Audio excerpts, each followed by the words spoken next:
are again back at Hethel to have a look at something Lotus Evora shaped, except this isn't shaped like any Evora I've seen before.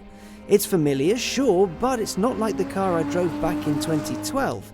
Something's changed. 60% of the Evora 400 is different from the Evora S, and the 400 in its name isn't there simply for decoration. No, that's related to its power. It has 400 horsepower, 55 more than the S. The changes don't stop with the power. The 400 has been given styling tweaks all over the shop. The front and rear are new, the interior has been given an overhaul, and it should be easier to get in and out of thanks to narrower and lower sills. So it looks different and it's got a better, more swish interior. But the real question is it better than a Porsche? Because realistically, that's what this thing is going to be going up against. And it costs £72,000. Most certainly Porsche money. Performance-wise, the Evora 400 offers a top speed of 186 miles an hour and it'll hit 62 miles an hour from rest in 4.1 seconds.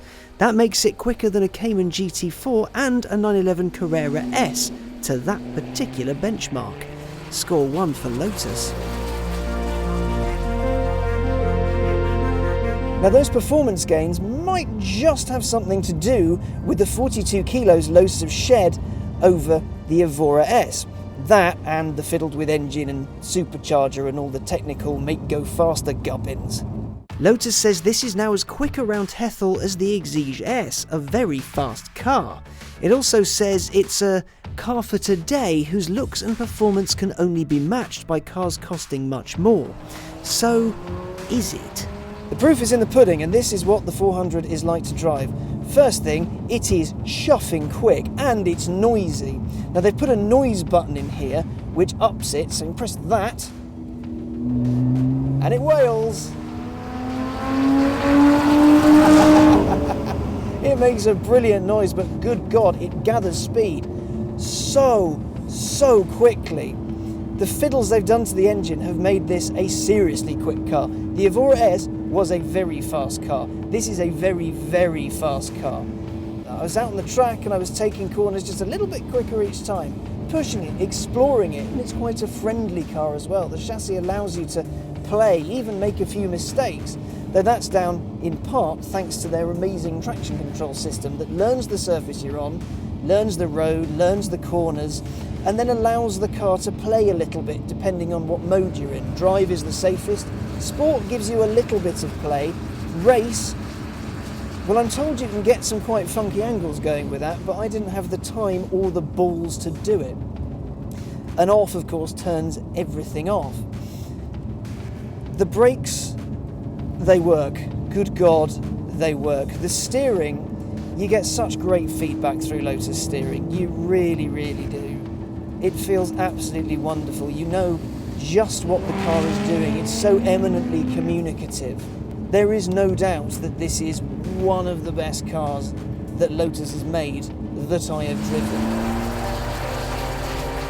There are, of course, a couple of other changes. Before I got up close and personal with it, I was honestly really critical of the new look.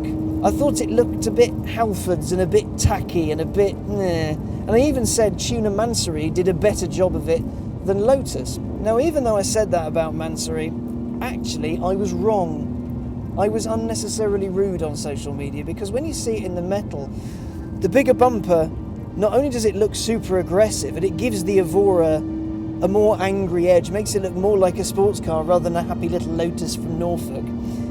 It's also bigger for a reason. It's got to cool things to make this thing go as quickly as it does.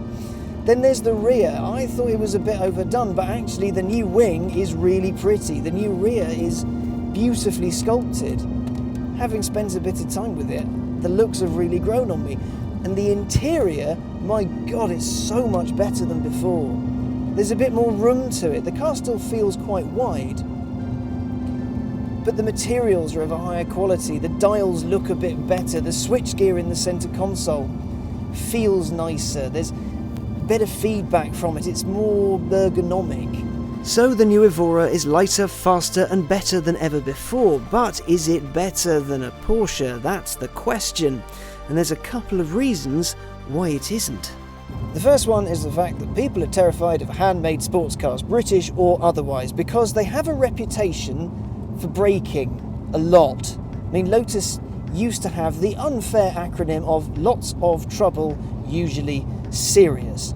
And this car doesn't feel particularly handmade. I came in expecting it to, but actually it doesn't. Everything feels solidly built. It's a step up from where Lotus used to be, and it wasn't that bad before. Then there's the fact that Lotus appears to be in a little bit of trouble business-wise, and that could put a lot of people off because they're worried that if they buy a car and the company goes belly up, well, they'll be left with an unfixable car that they can't do anything with. The whole Porsche thing will cause some troubles though. Many will consider the Evora, even go so far as to get a brochure, but because it's not a Porsche, they'll go off and buy a Cayman or a 911 or something. Which is a shame, because that little green and yellow badge has been on the front of some incredible race-winning, globally famous metal.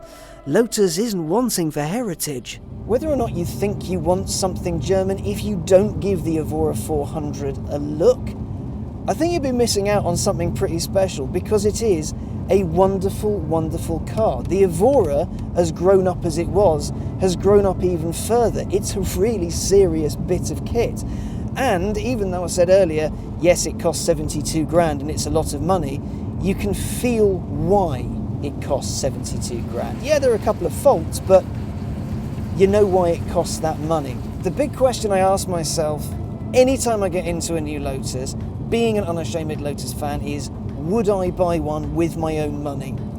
And having spent some time with it, not much time with it, if I had the money, if I had the time, if I had the space, it's a lot of ifs, I probably would. It has the presence, it has the feel. It's a fantastic car. Lotus has made a brilliant bit of kit.